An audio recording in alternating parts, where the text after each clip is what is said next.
This is Pablo, our general handyman. He's really ugly, isn't he? Don't be afraid to say so. This is Rebooting the Beast, a podcast in 2 parts. I'm Enberg. And I'm Pablo the handyman. And I'm Matt Molinaro. And in the first episode of we review a original piece of media, which is this episode, and in the subsequent episode we discuss the reboot.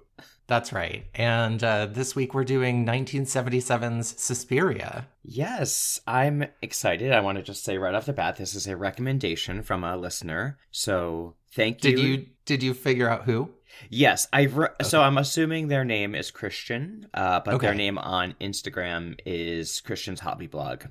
And they are a listener of our Cool Story podcast, and we've talked to them on there. They might be on our Discord, but as you know, I'm not. They are, yeah. They actually just joined recently. Okay, perfect. Yeah, and I've definitely spoken to them before, back and forth. You may have as well on the Instagram account for Cool Story in the past, and even read from the headlines, possibly, I think. So maybe. Yeah, so this is a recommendation. So thank you for the suggestion. And if anyone else out there has suggestions, as you see, we do them. So send them our way, either by carrier pigeon or a Z-mail. Do you remember that? I do not. Okay, anyway. I feel like I need because this was a recommendation and I don't know how Christian feels about this movie. I feel like I need a little bit of a disclaimer that this is I'm not a horror movie person generally. And this was an especially interesting experience for me. And so if you love this movie, please don't take anything I say today as offensive, because it was I don't know what I'm gonna rate it. By the end of the episode, I'll have to figure it out. Yes, I have a feeling you and I are going to differ very vastly on this one. Okay. For sure. I literally looked at David when we were watching it, and I was like, I really wonder what Ann is going to think about this movie. Because it does tick some boxes in genre-wise of things that you like. Okay. And it's also, I think, not in genre boxes that you like. Yes, that's true. It's got sort of the bizarre, artsy, conceptual aspect to it. Which I like. Yes. With a little bit of paranormal-y vibes. But I think it's the other stuff that's really not quite your... It's not the greatest stuff, and it's not delicious. Yeah, we'll see. We'll get there. Do you have the little tagline or whatever it is from I don't think IMDb? We've even mentioned the name of the movie yet, have we? No, I did. Okay. I was going to say, so Suspiria, this is 1977's version, and the tagline from IMDb is, or whatever you want to call it, an American newcomer to a prestigious German ballet academy comes to realize that the school is a front for something sinister amid a series of grisly murders. Prestigious. Look at you. I know, doesn't it sound so... fancy. You sound prestigious. So prestige. and there it goes. Yeah. And there goes all the prestige. I'm guessing you have not seen this movie before. No, have you? No, but I've heard of it. Okay. I've heard of it, because when the new version came out, which we'll be doing next week, I remember I like horror movies, and I call them horror movies. Yes, not horror. Yes. Horror movies. Horror. Yes, I like these types of movies, so when the new one came out, people on the internet were talking about, oh, this is an iconic remake. So that's the only reason I've heard of this, but I've never... seen either until this one right now. Yeah. Okay. Interesting. Yeah. I didn't recognize anybody from the film. Yeah.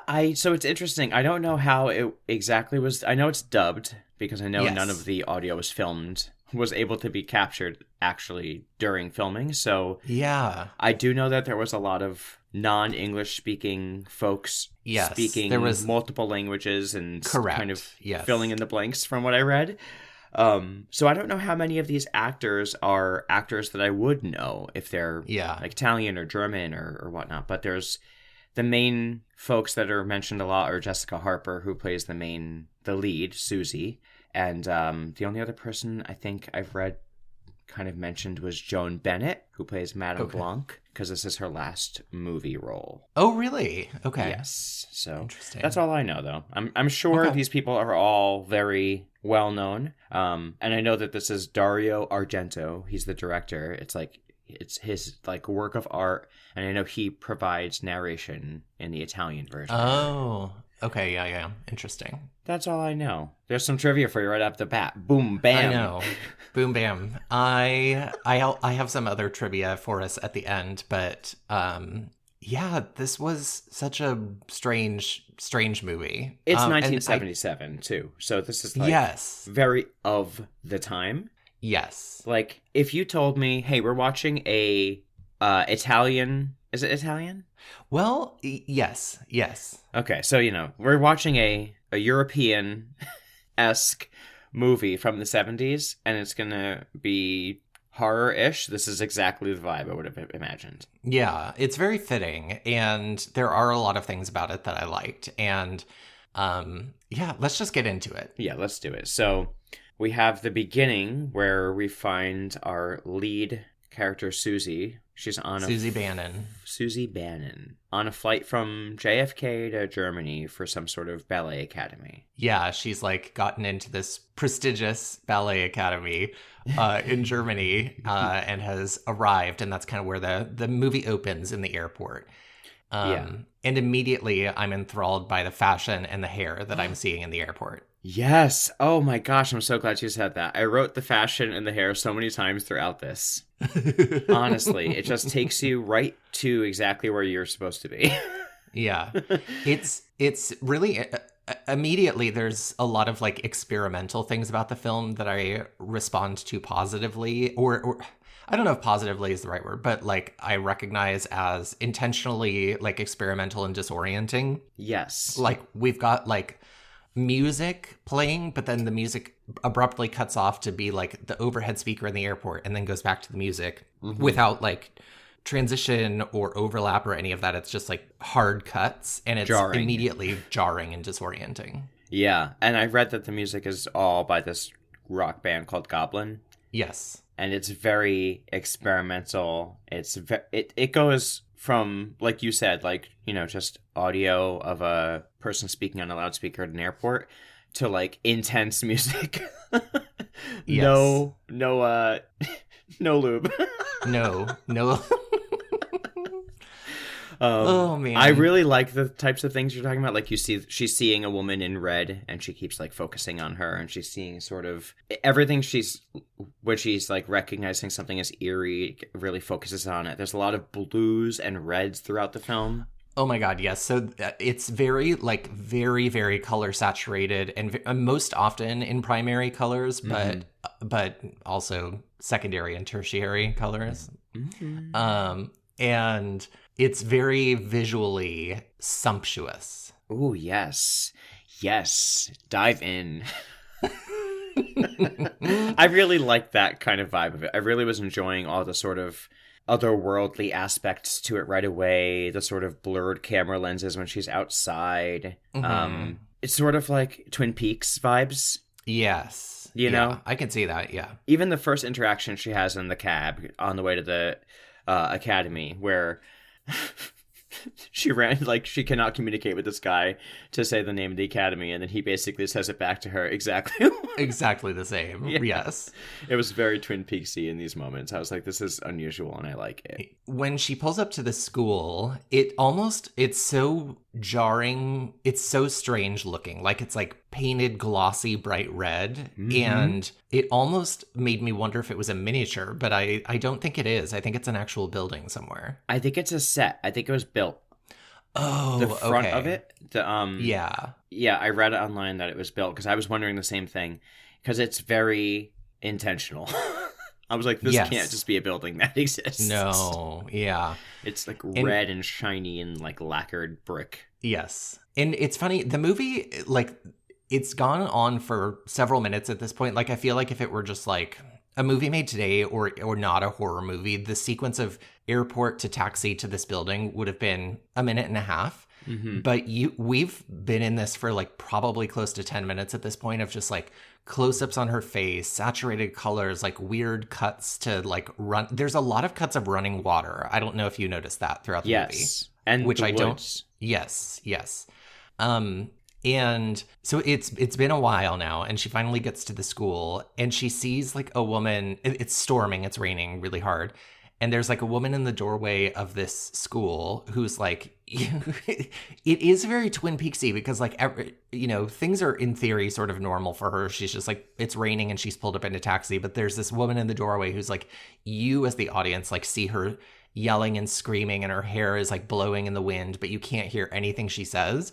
Mm-hmm. And then Susie just like walks up to the school door as this woman is screaming and running away from the school, and is sort of like nonplussed by it. Yeah. And this is the part of the movie where I got a little bit disoriented. I mean, it's a disorienting movie, but Yes. I got very confused from this moment on about which woman I was following. Agreed. Only for like the first 15 minutes. Yes. I finally figured it out, but it took something pretty drastic to figure it out. Correct. Yes. Agreed. Because and right now we're following Susie the whole time. And then this woman runs away through the woods, or like out into the woods. And I think the long car ride really nails in like how far from society this building is. Mm-hmm. And so we see her like running away. We hear wailing. Yeah. Inside the home at the building, and then she's trying to get in there. Correct. And the door was just open. She could have probably just snuck in, but now she's slamming on the door. No one's letting her in. And then the person is like, she rings the doorbell and speaks on an intercom, and they're like, "No, yeah, I don't know who you are.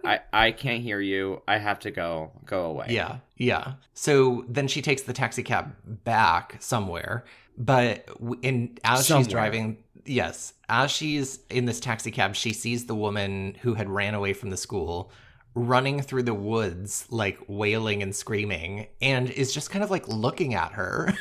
Yes, and she doesn't seem alarmed by it. Her face is very like, this is happening. This is happening. So this is happening. That's something that's happening there. But like, wouldn't you stop? Wouldn't you like stop the taxi cab and be like, "Are you okay?" Yes. Why are you running from that building that I'm going to go to, and they wouldn't let me in? Right. I mean, I guess it's a horror movie, so I don't know. Anyway, then we cut to a woman walking into what looks like a weird hotel, but I guess it's an apartment building. And I thought this was Susie, but it's not. It's the woman who is running through the woods. Same. Yeah. Because they look a little bit similar. Yes. And you would expect that it would follow the, protagonist or whatever. Right, because she's just driven off to where? We don't know where she's driven off to. We never find out, by the way, where she went. We don't, no. We never find out. But she went off, and now we're following this other woman who I fully thought was Susie the whole time. Yes. Agreed.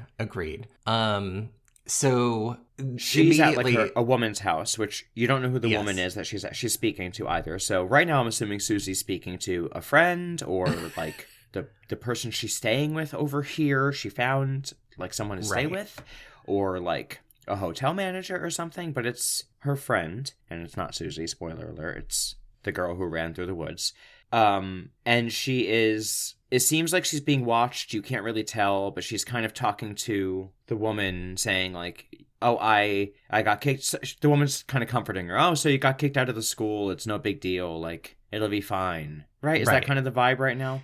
Yes. And she like goes in the bathroom to like dry off, but the like windows in the bathroom like blow open. And at this point in the movie, honestly, like, I have a note that, like, this movie is unsettling without telling us why we need to be unsettled. Yes, 100%. It's very long shots of, like, the characters sort of being unsettled by something. Yes. You can't quite tell what it is. They, like, highlight certain areas in blue and certain areas in red at different times, and then they'll cut to, like, a different view of the same scene, but suddenly, like, the character will be in a different color. It's very, like, it keeps you thinking the whole time about what's going to happen. What does this mean? What are we insinuating? And even the setting, it's very kind of stark in this room, but the rest of the house is like really opulent. Yes, like, opulent for sure. Opulent. But yeah, it's pretty intense. And then she sees there's not sheets out the window, but like hanging laundry on like a laundry line. Yeah, like a laundry line, and it's blowing in the wind. Yeah, it's and kind then, of sheer. And then she sees eyes that I couldn't tell if they were cat eyes or owl eyes. they looked like yellow person eyes that were meant to be a person's eyes, but they were yellow. Oh, interesting. Okay. Like scary Well, eyes. a hand busts through the window and then smashes her face against the glass, and I was laughing because her face smushed against the glass was extremely funny looking. Oh my god, it was very camp to me. Yes, Like yes. at first it was like a very intense, your face is smashed against the glass and your hair and stuff, and it's very intense because they cut to the camera like from the person doing its point of view, so you could see the face pressing against the glass. And then when they cut back to it again, it's like so intensely smashed. Yeah. Like children do when they're trying to make funny faces. Yes, exactly. Oh my gosh, I was like, this is very campy right now. But it kind of takes away from the, intensity of the scene, I think, Right. Yeah. If somebody busted through the window and then grabbed your face and smashed it against the glass, it wouldn't be funny, but the result of the smush is very funny. Yes. Yes. And meanwhile, her friend who's letting her stay in her apartment is starting to scream like, help, there's a murderer. And she's like banging on doors. Yeah. Okay. So this whole scene is a little hard to follow of like exactly what's happening where, because like somebody has reached through the bathroom and is like killing this other girl, but then the friend that she's staying with also ends up dead, and like one of them ends up falling through the skylight in the main lobby of the hotel. So I'm like, were you on the roof? Like, it's just very like, where is everybody in this scene? I didn't know where they were. I assumed they were in this woman's house, but then she was like banging on random doors, asking people to let her in and help, and no one was. Right, and then as the person's like smashing her face against the glass, he's putting a wire around her neck, and then she smashes through the glass sky ceiling light of like stained glass and is hung, and then the glass that breaks like impales or upwards impales, I don't know, whatever the opposite of impaling is. I guess it's the same thing. Like slices her up to the floor, and it's very gory. This movie is very gory for the 70s. It's like very 70s style of gore. Yes, the blood looks okay. I'm gonna make a comparison that you're not gonna like, and I think anybody who likes this movie is not gonna like. There's an element to this that reminds me of Troll 2. Only in the special effects. Okay, I can hear. I'm open to hearing more. I disagree. The blood in this movie is, I feel, intentionally bright red, like bright red, like paint. Yes, like it's very paint colored. Crayola red crayon. Fluorescent paint red, and it's very obviously not the texture of blood either. Right. It's like painty and viscous. Like, yeah, exactly. And I feel like that's intentional. I feel like it's an artsy sort of thing. And I feel like when we see the sequence of the stabbing, which is how she dies, right? Is this the stabbing sequence? Yes. Oh, yes. That's right. So in addition to her face smashing through the glass and then being hung ultimately, in between that, there's a long sequence of her friends screaming outside, but her being stabbed in multiple areas by this knife. Correct. And they focus on the knife going into her. Like they even show a fake heart and then the knife going in the heart at some point. It's very over the top. Yes, like we get it, she's dead. Yes, but then they'll do that over the top thing of this knife going into this claymation sort of heart. Right. But then they also have where they're trying to make it look more gory, but then they have scenes where she is stabbed by the knife, but then someone else has a ribbon of red that they hold to her stomach and they release fake blood. Did you notice that? No. There was at first the blood is represented by fabric. I totally didn't even notice that. I'm almost positive, and I could have been a little bit, but I'm saying I'm pretty sure that was how it was at first. It was very dance sequence, interpretive dance at first. Yes. And then it became much more gory. So I feel like that's an intentional sort of style thing. Yeah. Rather than a Troll 2, this is probably going to look awesome thing. Yeah. And yes. And I'm just saying, I'm not saying it's... Listen, anyone who likes the movie, I think, is just excited to hear what we think about it. I don't think anyone's going to take it personally. Don't worry. Yeah. And then we immediately jarringly cut to the morning of Susie, because, by the way, I'm still thinking Susie just died now. Correct, but until apparently not. Now it's the next morning and Susie's going back to the school. We don't know where she was, but she's going to Yeah. be back. She arrives back with the taxi now. Correct. And I was like, oh, that was some other person. Yes. And we do learn that person was Pat, who is like a friend of somebody else in the school. So anyway. So she meets like the teacher whose name is like Mrs. Tanner, who is very like Mrs. Trunchbull. Yes, I wrote the same thing. Oh my God. Mrs. Trunchbull, 100% much too good for little children. Yes. And there's a random blind man we see outside with a seeing eye dog that just gets let in that we don't know anything about yet either. Correct. There's a lot of scenes where it's like, why am I seeing this right now? And maybe it means something and maybe it doesn't, but it is very Twin Peaksy, where you're like, am I in an alternate universe right now? Yes. And the answer is yes. The answer is yes. She also meets the headmistress, whose name is Madame LeBlanc. Madame Blanc. Not like Madame LeBlanc. Just Not Blanc. like okay. And like we learned that, you know, Madame Blanc knew Susie's aunt before and whatever. And she's like set her up with a place to live in the town with a girl named Olga. And there's like maybe some police officers who were there talking to the school officials about Pat, who was murdered last night. That was the vibe I got, but it's never explained who those men are. No, it's not. And there's also a Little Lord Fauntleroy strange living doll standing in the background. The Victorian ghost child. What? The Victorian ghost child. Yes. You find out is Madame Blanc's nephew, I guess. Yes, correct. What the hell is that? Everything about this movie is so strange. I love that. Because David was like, what is that? And then it actually was addressed and he's like, oh, okay, there you go. Yeah.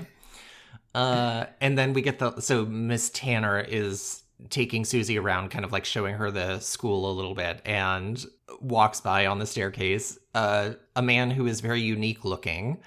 And she says, this is Pablo, our general handyman. He's really ugly, isn't he? Don't be afraid to say so. And I think it was at that point where I was like, okay, this is fucking weird. And I'm kind of into it at this point. And then then she gets into the room with all the dancers, right? The other dancers from the school. Yes, this is when let's see. I know. She was murdered. Okay, hang on. There's a woman who opens the door to like where all the dancers are getting ready for class, and the dub is so strange. Like it's a student in a ballet outfit who like opens the door and says, "Miss Tanner, I have something to tell you," in like some super weird, seductive, secret whisper voice. Yes. But it's never addressed. The like acting choices specifically in this ballet room are weird. Really weird. Yes, I agree. This was very strange. I was like, what's the secret? Right. This is the back room area, right? Yeah. Like the locker room. This is the locker room. Yeah, that locker room area was always strange. Every time they're in it, it's a very strange experience. Yes. The girls talk to each other very strangely. Like, she meets Olga, who she's going to be roommates with, who's very, like, almost like showgirly, knowledgeable about the world in a way that you're not kind of vibe. Oh, I meant Showgirls like Gina Gershon's character in Showgirls. Oh, no, same. Agreed. Okay. Both of those things, yes. Okay, good. She got and Susie meets, yes. And Susie meets another woman named Sarah, who kind of is her friend for the rest of the movie. Mm-hmm. And Olga is like, I once read that names with the letter S are names like snakes. And they like have a sticking their tongue out at each other contest. Yes. Oh, man. I was like, what's happening? It was very confusing. I was into it. Yeah. And then we cut to her kind of like moving into Olga's apartment, and which has the wildest wallpaper. There's a lot of wild wallpaper in this movie. There is, but specifically Olga's apartment. Oh my. It was Erica Jane's apartment from this season of Beverly Hills, where we talked about wallpaper every episode.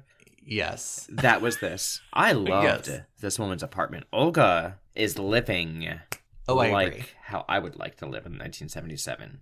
Yes. It's gorgeous. Yeah. Some guy from the school brings Sarah's luggage, and Olga's like, he's cute, but he doesn't have any money. And they talk a little bit about the woman who Pat, who got kicked out / the one that was murdered. Mm-hmm. And this is where Sarah reveals that she heard her say 2 words as she was leaving the school: secret and iris. Dun, dun, dun. She's like, what could that mean? I don't know, and I'm not sure. I have to say, I don't know if it's the same person who dubbed over whatever as the actress, but I really liked the main character actress. Okay. I thought she did a really good job of for the most part. There were some strange acting choices, which I think I understand after I read a little bit of the trivia, understanding that they really were not understanding what the other person was saying. Correct, yes. There were some moments when I was like, why aren't you reacting to this? That I think I understand more now. But I think overall, she was like a good sort of like lead character in a horror movie. Yeah. She didn't make the worst choices, you know? She was just Yeah. kind of taken away, swept away. Yes. I was Agreed. into it, so just saying. So the next day she's on her way to dance class when she's walking through the hallway, and one of the matrons of the school and Little Lord Fauntleroy are like sitting creepily in a hallway polishing what looks like a shard of mirror. Mm-hmm. Yep. Sitting and like a ventriloquist dummy on a lap. Yes. And the like mirror shines in her face and you hear the word witch, and suddenly she gets like really disoriented and dizzy and gets into dance class. And my next note says she asks for like permission to not dance because she's like feeling not great. And Mrs. Tanner's like, no, you must dance. And my next note says that she dances the way that Emma Watson sings in Beauty and the Beast. Well, I wrote that she was barely stumbling through. Yes. And the teacher screamed out to her, "You're not paralyzed." Yes. I was like, what is the point? First of all, I was like, why are you in a dance school if like shining light in your face is so disorienting to you that you can't dance now and you need to sit down? It's literally the first day. Second of all, the dancing she does, it is so pitiful. What is the point? It's the equivalent of Emma Watson singing. And I think, I mean, my impression was like, you know, when the light shone on her, some sort of magic began working on her. Yeah. Mm-hmm. So she faints. And when she regains consciousness, they are straight up like waterboarding her, like pouring an entire pitcher of water down her throat. Yes. I was like, wow, this recovery is rough. Aggressive, very aggressive. If I were not feeling well and like somebody was like, one person was holding my jaw and somebody else was like pouring an entire pitcher of water down my throat, I'd be like, could you back off for a minute? I just regained consciousness. Yeah, and if someone was holding my mouth open and another person was holding a gigantic crystal pitcher of water over like inches away from my face, I'd be like, can you get a better handle on that? Can I get a straw? I feel like you can like hear the glass like clanking against her teeth. I couldn't stop thinking about it. Yes. And then she gets injected with something, which we're never explained what it is. And we learn she's been basically like forcibly moved into the school. Like they just had her belongings collected from Olga's apartment and moved into the school. Mm-hmm. Which, by the way, in a previous scene, they suggested she move into the school, and she said, "No, I don't. I want to live in Olga's apartment," and they were very upset about it. Yes. But, yeah. So then Susie, who we've met before, but is kind of like, I feel like this is the first time we sort of like get any sense of who she is. She's like her neighbor in the adjoining room. Oh, There's Sarah, like doors. Sorry, Sarah. Sarah and Susie. And she's the neighbor in the adjoining room, and there's like doors between their rooms with like little lights over them and stuff. Mm-hmm. And she's like, Susie, we're next door neighbors. And Susie's feeling much better, quote, thanks to Professor Verdegast. And then Pablo brings her food, and he kind of like fondles a lighter, which this is what's weird to me. He like fondles what doesn't look like a lighter to me. It looks like a little tiny clock. Mm-hmm. But Susie says, oh, he likes your lighter. But but they're in Susie's room. So why would she say that to Sarah? And why would Sarah's lighter be in Susie's room? Yeah, I don't know why he had it. We saw the lighter briefly before because it fell out of Sarah. Oh, her purse. Susie's yes. purse, but it was unclear whose it was. But yeah, the lighter keeps getting mentioned, but never has any significance, really. Correct, yes. So, yeah, that lighter thing was weird. It did look like a little clock. And they have her on this, like, weird diet, which is like... of, like, mush. Yeah, mush. It's basically, like, calorie restriction and a big glass of Merlot. Red wine. Yeah. Which, do you get the impression that the wine was, like, drugged?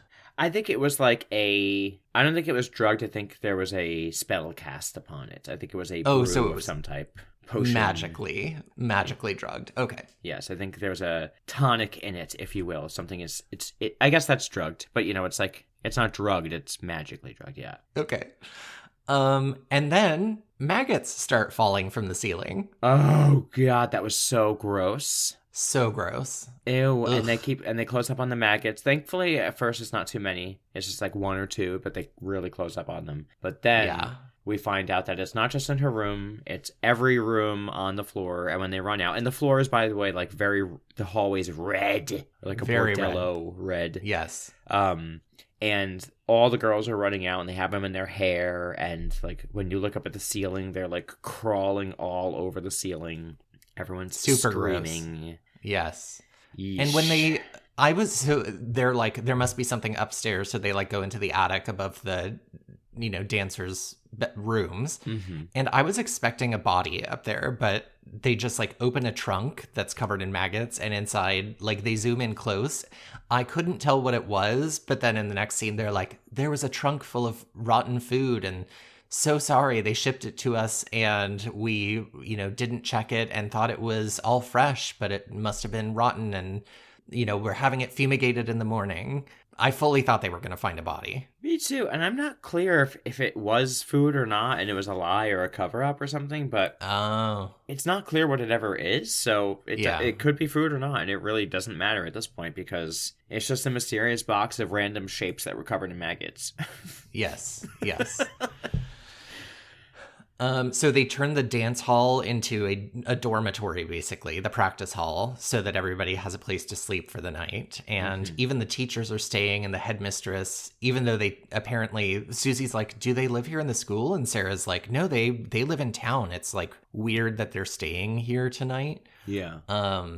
And they like hang sheets along, like, to create partitions throughout the room. But it's weird because, like, why? What are they partitioning off? Yeah, and why, if the only area of the school that is covered in larvae is the floor with all the dancers, why are they staying in the same area as them? Because they don't stay in the same area as the dancers, even if they were in the school. Right. So very suspicious. It's very strange.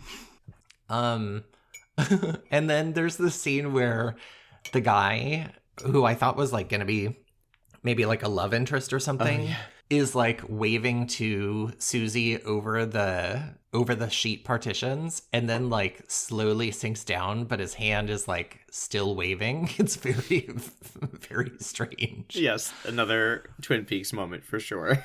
Yes. Also, the application that we watched this on, which was, I don't know, something like Plinko or something. Plex. Plex.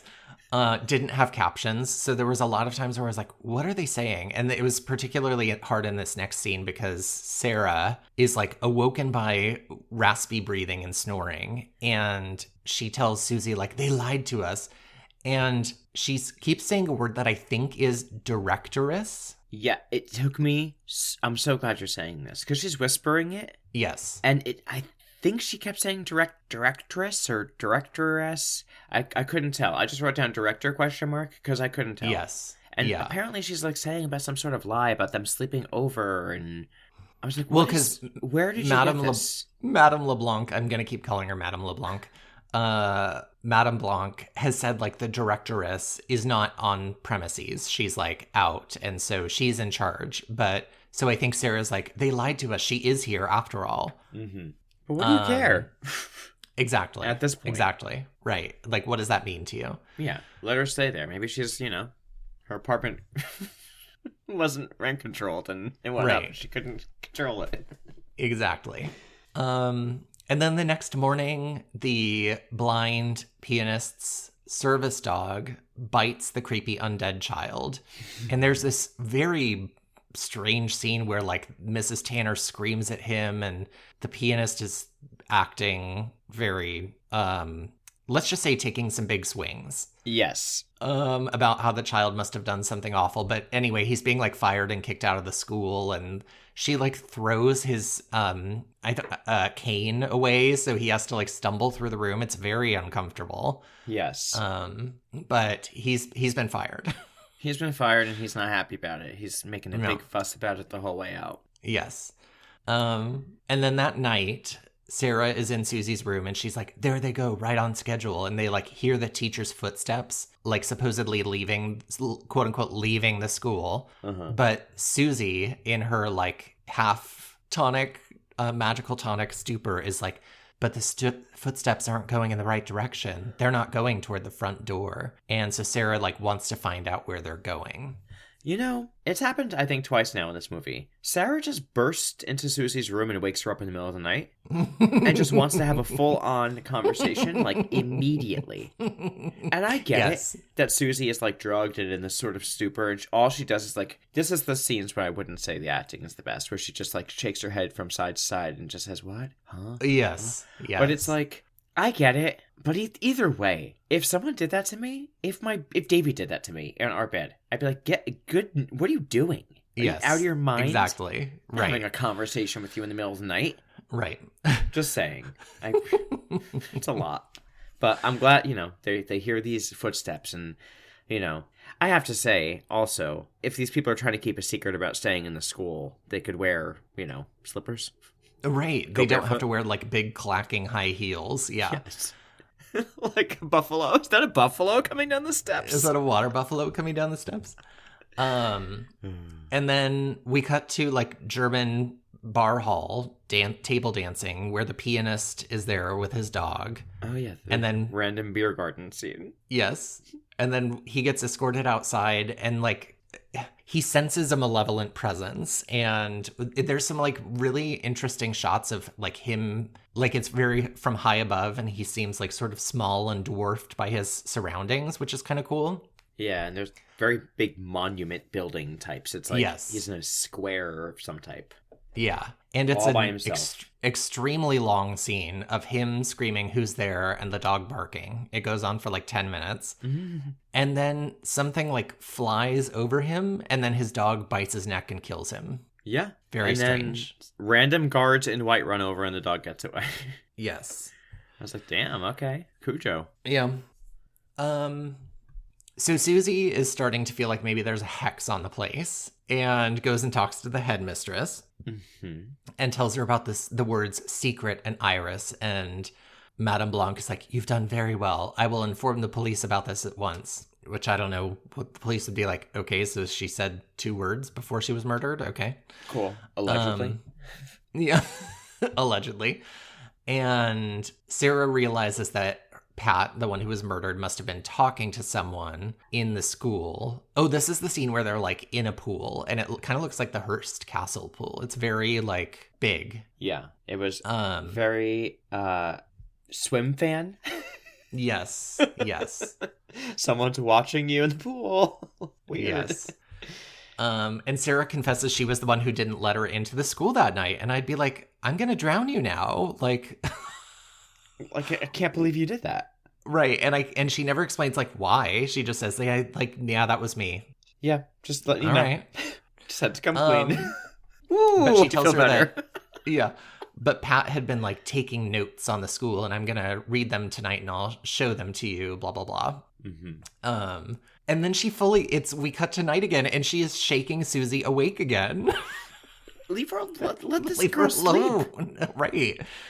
And she tells her all the notes are gone, and she's like asking Susie, do you know anything about witches? And then Sarah sees, like, the light go on in her room, even though she's not in there, and so she, like, senses that somebody's coming for her, which I don't know why she thinks that, but she does.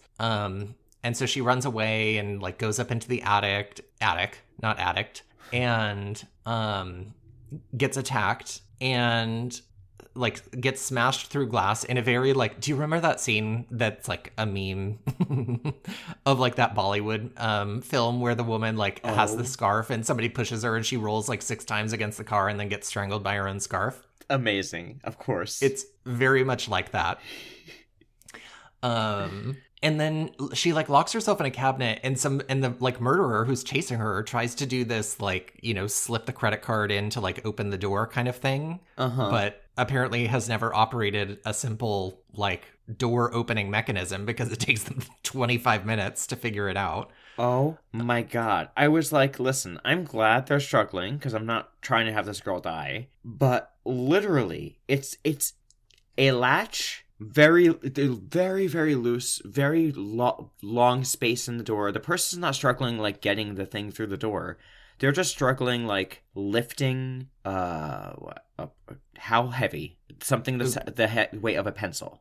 I was going to say a pencil. A pencil. And they just keep trying at it for so long. And she just sits there. Staring I was like, at hold them, it down. trying.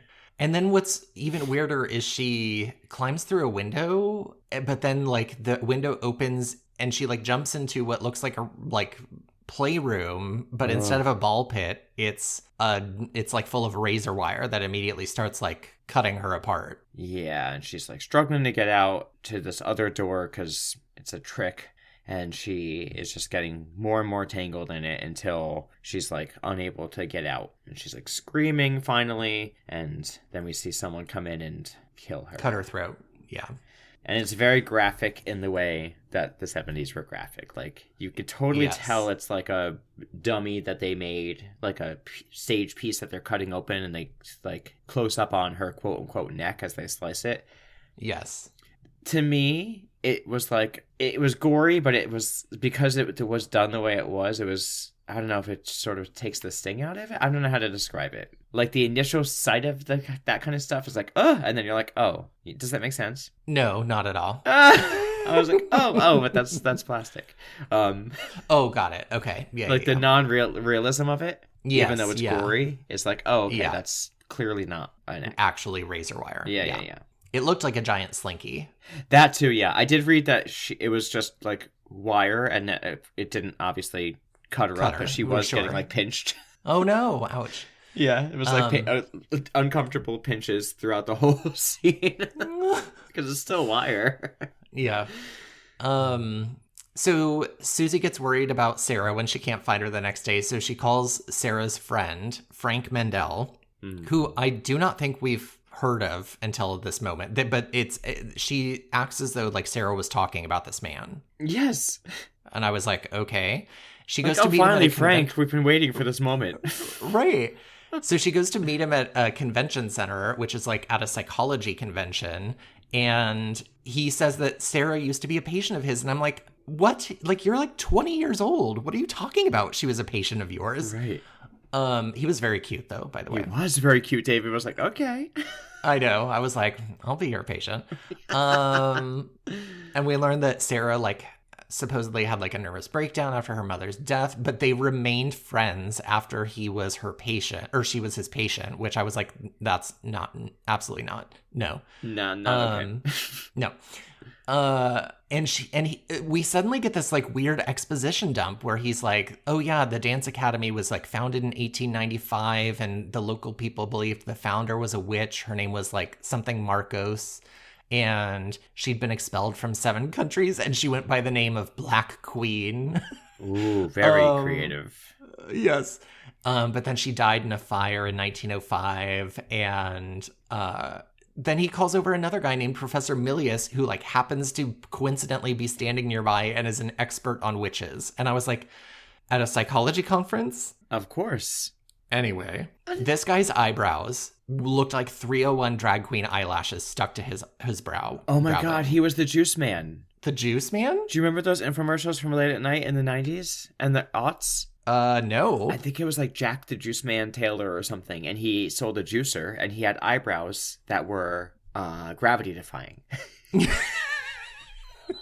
His brows were defying gravity. Look it up. I'm telling you, you'll not regret it. Okay.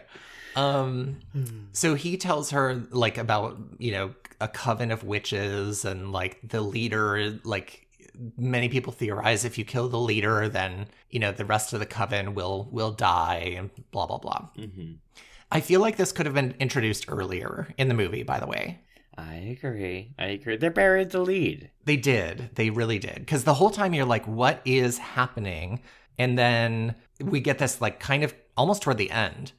And when Susie gets back to the school, everybody is gone. And some random matron of the school tells her that they've all gone to the Bolshoi Ballet. And we get a scene of her in the bathroom where the fakest bat I've ever seen in my life attacks her. And it is amazing. It's like when you walk into a Halloween store, the bat that goes... That's exactly right. But it was pretty gruesome because she like beats it to death with a footstool. And then you immediately see her smoking a cigarette. So things they're not good. She's fully Dorit in the car smoking a cigarette. She's stressed. Yes. So she's going to take things into her own hands. She follows the footsteps that night. They lead her to the headmistress's office. And then she kind of gets like a flashback of Pat. And the night she ran away from the school, I just saw the text you sent me of the juice man. You're welcome. I'm dead. Who has eyebrows like this? Oh my God. Okay, I'm going to have to post this on Instagram. Okay. So she like has a recovered memory of Pat saying like 3 irises, turn the blue one. And she does on the wall, and suddenly a door opens. That was cool. Come on. It was cool. Turning that iris and having that door open, I was like, give me this room in my house. Honestly, give me a secret passage. I'm here for it. Mm-hmm. And she overhears not LeBlanc, sorry. She overhears Matt LeBlanc. She overhears Joey Tribbiani. Yeah. We must get rid of that bitch of an American girl. She must vanish. She must die, die, die. Like, damn. And then like takes a potion and says, Helena, give me power. Mm-hmm. Susie stumbles across Sarah's body and then finds a room with the snoring woman, who is the directoress, and AKA it's Helena Marcos, the woman who supposedly died like 100 years ago. And then explains why she has such a hacking claw. I mean, she's very old. She was in a fire. She's got black lung. She's the Black Queen. Maybe that's why she's the Black Queen. She's got black lung. Maybe. From the fire. Carcinogens. I couldn't sleep and not make that kind of noise. Now I get it. Agreed. Yeah. Don't shame sleep apnea. So she like raises Sarah from the dead to attack Susie, and that was creepy. But Sarah it was creepy. But Sarah manages to stab Helena Marcos beforehand. Can we talk about with what? Was it like a letter opener? No, she literally has a lamp in her room that looks like a big ass glass peacock. Oh. That I couldn't stop looking at the whole scene. It's just like it totally does not fit with anything else, but there's like this like kitschy 70s glass peacock lamp, and she pulls out one of the plumes, which I thought was stuck in its glass, and she stabs her in the neck. Oh my God. Okay, I'm so glad you said that, because the peacock, for some reason I like noticed the peacock and I was like, well, that's out of place. But then I didn't notice that that's what she picked up to stab her with. I was like, okay, girl, wow. Resourceful. Yeah. And then, having killed Helena Marcos, things start exploding around the manor. Things are like shattering and shaking. She passes by all the coven members who are like bleeding from the eyes and the ears and the throat, dying. Mm-hmm. And as she runs out of the school, it catches on fire. And that's kind of where the end credits start rolling. And she kind of smiles to herself as she walks away. And yes, it was kind of cool. Like, they made the woman invisible, like her little silhouette would show up with like light flashes and stuff like that. The way they did that, that was cool. That was fun. And I thought it was cool when she was leaving, when the explosions are happening, there's a vase, like a really tall vase with a tall plant in it, and just the middle of it explodes, and the plant and the piece of the vase remains on top and on the bottom. Just the middle of it is gone. So they must have been like attached to something. It was so cool looking. I love that you've said vase, and what was the other word you said Oh, earlier? prestigious. Prestigious, Prestigious, yes. yes. I read somewhere someone's an interpretation. I don't know if I agree, but Okay. because she smiles when she leaves, and she killed the head witch, if you kind of believe the like mythos about like killing the supreme witch, and Is she the now supreme witch? right, did she now was she smiling because she's gained some sort of power now? I wonder. But also, she killed all those other students. Innocent. No. They weren't in the school. Oh, they're all gone by now? They were at the ballet. Oh, that's right. Okay. Yeah. Good thing you remembered. I totally forgot. I forgot she got FOMO about the ballet. Yeah, she was like, why didn't anyone tell me?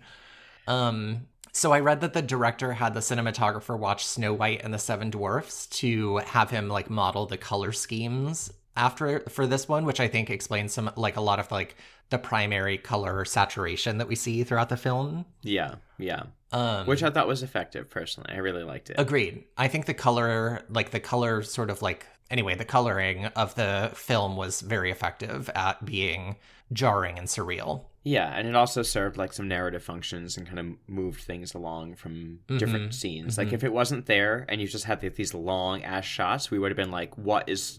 Yeah, what am I watching? For sure. Agreed. And apparently the music that we hear throughout the film, the director like had it recorded before the filming and played it on like full blast during filming to like unnerve the actors and elicit like their performances. Oh God. Can you imagine that? It's very jarring music. It is extremely jarring music. It does the job. It does. Oof, man. Okay. So, shall we talk about the scores? Yes. One more thing. I did read. I was like, what does Suspiria mean?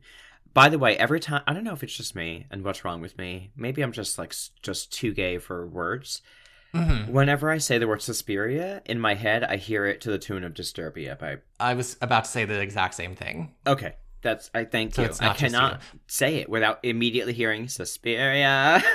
Although, okay, after this, you have to go on YouTube. So oftentimes with movies that we watch for this podcast, I will, especially if they're kind of artsy, I will...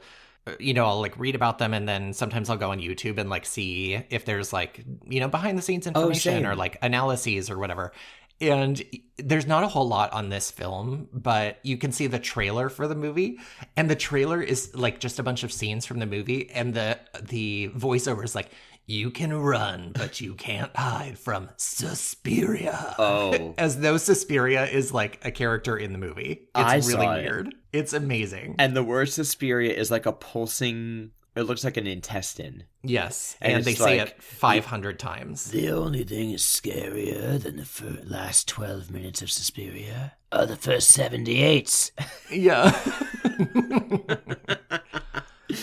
I did read, though, that it refers to the Latin phrase Suspiria de profundis, which is sighs from the depths. Ooh. And that it's a metaphor for the powerful, potentially malevolent forces and the quote-unquote three mothers, who are the elder gods of great power who existed before time and the universe. End quote.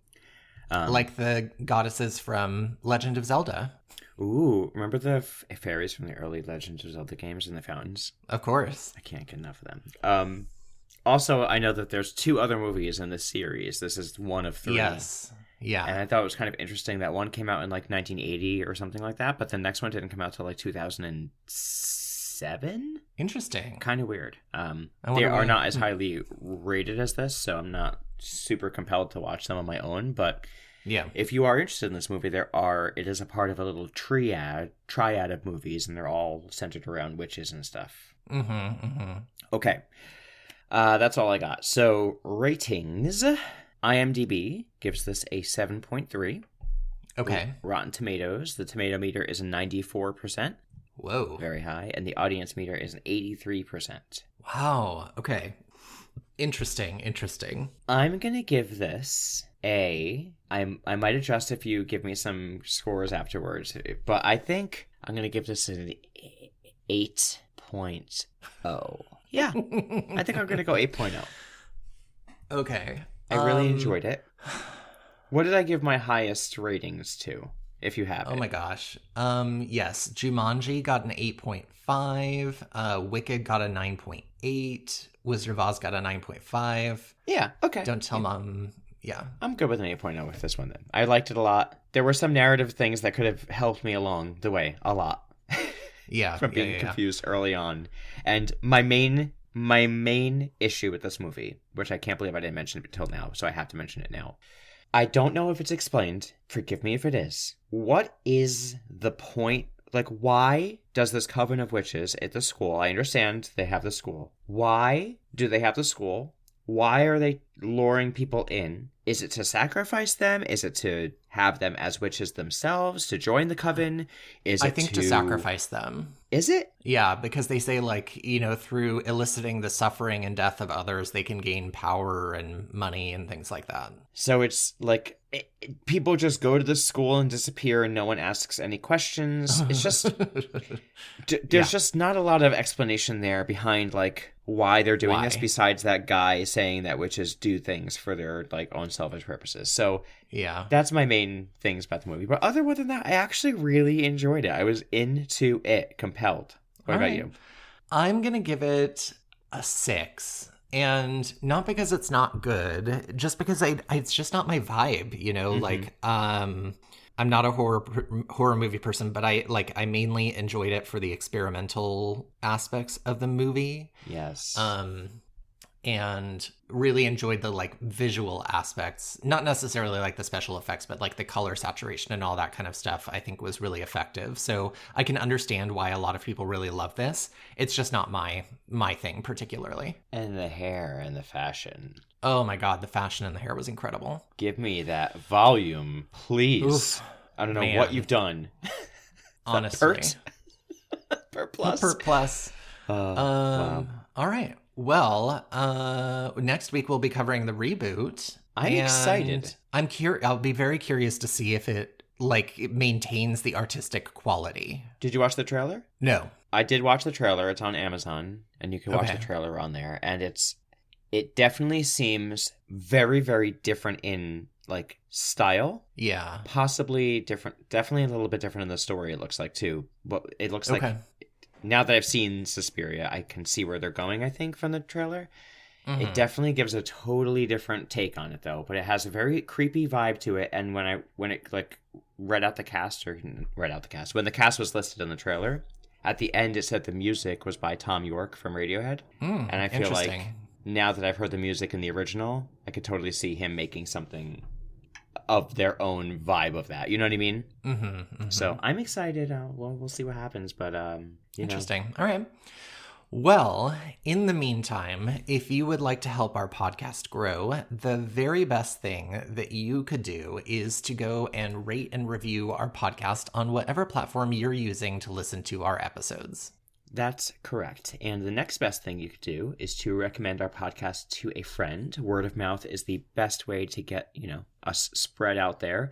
So tell everyone about your great taste and tell them our show is the top of the line. Mm-hmm. Our social media is RebootyPod on Instagram, and you can email us at rebootypod@gmail.com. We love getting emails, so feel free to send us a note and say hi. We also have a Patreon. It's patreon.com/N&Matt. There's tons of back content on there with games and bonus episodes of all sorts of things, but we mainly review movies, and you'll probably find some movies in conjunction with the podcast, so check it out. Mm-hmm.